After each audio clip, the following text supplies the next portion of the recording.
Saddam Hussein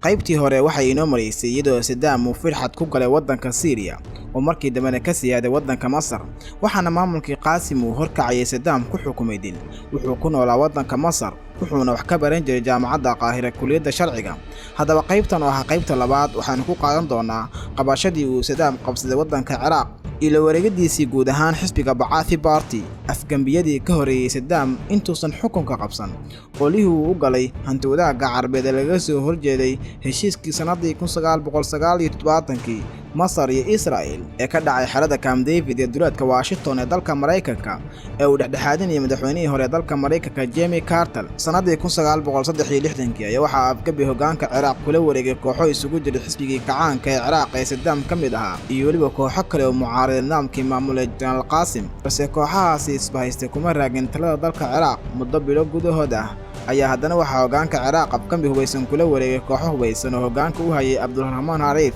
oo ahaa isaga laftigiisu nin ka mid ah xisbul Ba'aathiga Ciraaq balse xisbiga ka fakaday sanadii 1967 Saddam Hussein oo mar wax laga weydiiyay aragtidiisa waagaasi ayaa waxa uu yiri waligay maskaxdayda kama baxdo murakii hogaamineed ee xisbiga ka mid ahaa waagaasi soo dhaxgalay iyo waliba xiisadii siyaasadeed ee ka dhexdalacday balse haddana sanadii 1968 ayaa waxaa talada waddanka Ciraaq mar labaad afgambi hubaysan kula wareegay qolooyin daacad u ahaa xisbigii kacaanka Ba'athi Party afgambigaas oo hogaaminayay Jaan Axmed Xasan al-Bakar oo ahaa nin ay qabiil ahaan aad isugu dhawaayeen Saddam Hussein ahaana nin Sunni reer Tikrid ahaa wuxuuna Janaal Cabdiraxmaan u magacaabay Saddam inuu noqdo ku-xigeenka guud ee hoggaanka xisbiga hanti wadaagga kacaanka Ba'athi Revolution Party waxaa kaloo loo magacaabay madaxweyne ku-xigeenka dalka Ciraaq sanadii 1976 ayaa waxaa Saddam Hussein loo magacaabay inuu noqdo taliyaha ama janaalka guud ee ciidamada waddanka Ciraaq wuxuuna Saddam si degdeg ah u fuulay saaxadda awoodeed ee hoggaanka waddanka Ciraaq waqtidaasina waxaa lagu tirin jiray inuu ninka ugu awoodda badan talada waddanka Ciraaq iyadoo waagaasi madaxweyne Axmed Xasan al-Bakar karsoo itaalgabayay caafimaadkiisuna marka ka dambeeyay si daciifay ayaa dhinaca kale waxaa mansabka awoodeed ku soo durkiyay Saddam Hussein waxaana Saddam Hussein uu gabi ahaanba la wareegay siyaasadii gudaha dibadda ee waddanka Ciraaq iyadoo dhinaca kalena taxadar weyn uu ka muujinayay inay isku dhacaan saraakiishii ku wareegsan hanti wadaagga maamulka sare ee waddanka Ciraaq sanadii 1970 waxay beesha caalamku si toos ah u aqoonsatay Saddam Hussein inuu yahay ninka kaliya ee lagala xaajoonayo siyaasadda waddanka Ciraaq iyadoo madaxweyne Bakar uu gabi ahaanba tahli waayay inuu sariirta ka kaco Saddam Hussein waxa uu diiradda la helay tooshkana si fiican ugu ifiyay inuu aasaaso xukunno adag oo ku mideeyay xisbigii kacaanka Ba'athi Party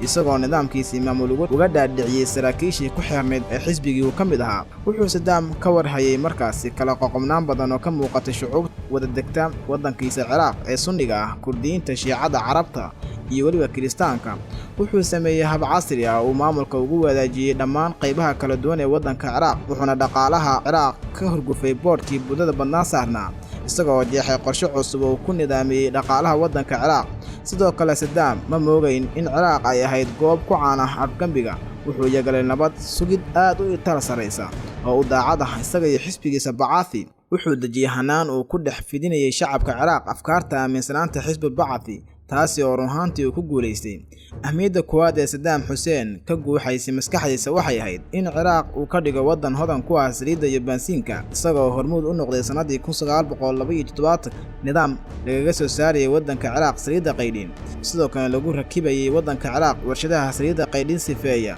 isagoo ku soo dhaweeyay waddanka Ciraaq shariikado reer galbeed ahaa bishii Juun kowdeedii sanadii 1972 ayaa riyadaasi rumowday waxaana saraakiishii reer galbeed ee Mareykanka Ingiriiska Faransiiska iyo waliba shirkado Ruush ah ka qodeen waddanka Ciraaq saliidda iyadoo laga soo saaray muddo gaaban gudaheedna maamulkii Saddam wuxuu ku guuleystay inuu xoogga saaro adeegga bulshada waddanka Ciraaq si uu shacabka taageero badan uga kasbado wuxuu Saddam ka hirgeliyay Ciraaq oo la ballaaran oo lagaga tirtiriyay shacabka Ciraaq jahliga isagoo aasaasay hay'ad gaar ah la dagaalanka jahliga iyo aqoon la'aanta nidaamkaasi oo lacag la'aan u adeegayay shacabka Ciraaq inay bartaan waxbarashada ugu qiimaha badan leh adduunka wuxuu Saddam hirgeliyay jaamacado bilaash ah oo lagu daray ardayda ka baxda dugsiyada waddanka Ciraaq oo loo yaqaan scholarship sidoo kale waxa uu lahaasi Saddam ku guuleystay in shacabka Ciraaq 99% la siiyo dhammaan caafimaad guud iyadoo dhammaan dadka lagu daweyn jiray bilaa lacag 100% health insurance waxaa kaloo la siiyay beeraleyda Ciraaq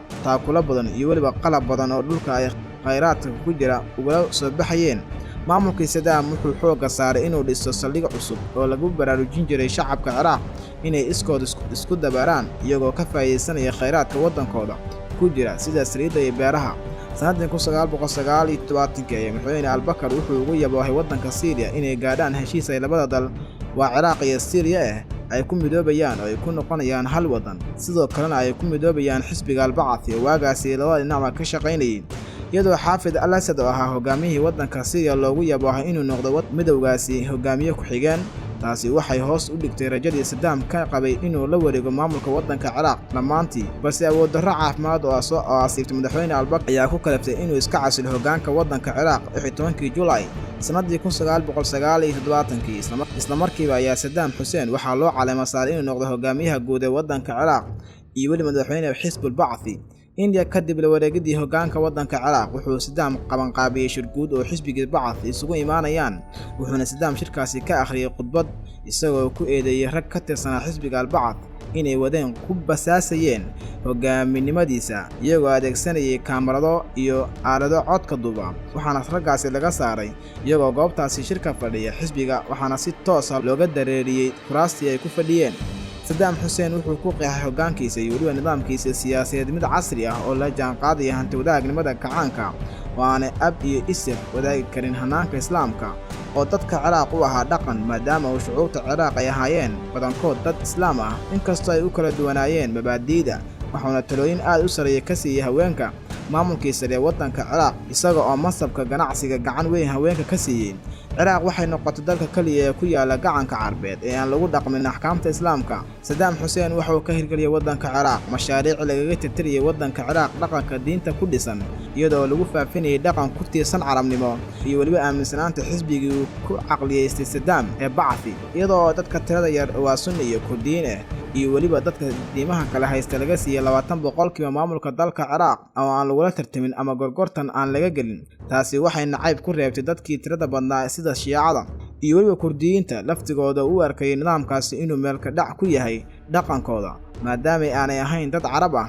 waxay taasi gelisay Saddam nidaamkiisii Baghdad in dadka Ciraaq ku tirada badan oo ah dadka Shiicada ahi ay xidhiidh la samaystaan waddanka Iiraan oo waagaasi ka talinayeen. waa sanadii 1979 ee kacaanka islaamiga ah ee Ayatollah Khomeini. Saddam Hussein waxa uu dejiyay laba qorshe oo si weyn u horyaalay inuu mid qaato inuu xoog ku muqooyo dadka isaga ku mucaaraday ee xidhiidhka la yeeshay Ayatollahyadii waddanka Iiraan iyo inuu si dadban oo dhaqaale u soo dhaweeyo dadka Shiicada ah iyo weliba Kurdiyiinta. sanadii 1974 Saddam Hussein waxa uu magacaabay Taha Yassin Ramadan inuu noqdo howlwadeenka guud ee u xilsaaran ammaanka gudaha Ciraaq. sidoo kale Saddam wuxuu magacaabay Barsan Ibrahim al-Tikrit inuu noqdo taliyaha maamulaha guud hay'adda sirdoonka waddanka Ciraaq. Barsan Ibrahim al-Tikrit oo ahaa Saddam Hussein walaalkii hooyo. Saddam Hussein waxa uu caan ku noqday nin aad ugu dhegan nidaamka carabnimada iyo afkaarta bacatnimada. Saddam waxay awoodiisu gaadhay mid uu ku keeni karo qofku doonayo golaha sare ee xisbiga Bacthi Party. dhinaca kale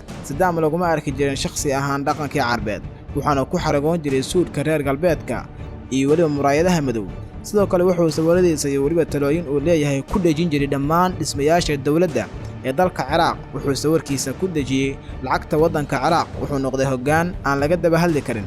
markay noqotay siyaasadda arrimaha dibadda ee Ciraaq, Saddam Hussein waxa uu tooshka ku ifiyay diiradaha saaray inaanu ka maqnaan karin saaxadda siyaasadeed ee Bariga Dhexe. sanadii 1972 waxa uu Saddam oo ahaa ku-xigeenka madaxweynaha waddanka Ciraaq heshiis dhaqaale iyo diblomaasiyadeed la saxiixday midowga Soviet ee Moscow ka talinayay. sidoo kale sanadii 1978 sanad kadib ayaa Sovietku waxay Baghdad u soo direen shiixnado hub ah iyo weliba boqolaal khubaro isugu jira ciidamo iyo weliba khubaro tababarsi hay'adda sirdoonka waddanka Ciraaq oo ka socday hay'addii weyneed ee sirdoonka Sovieti KGB.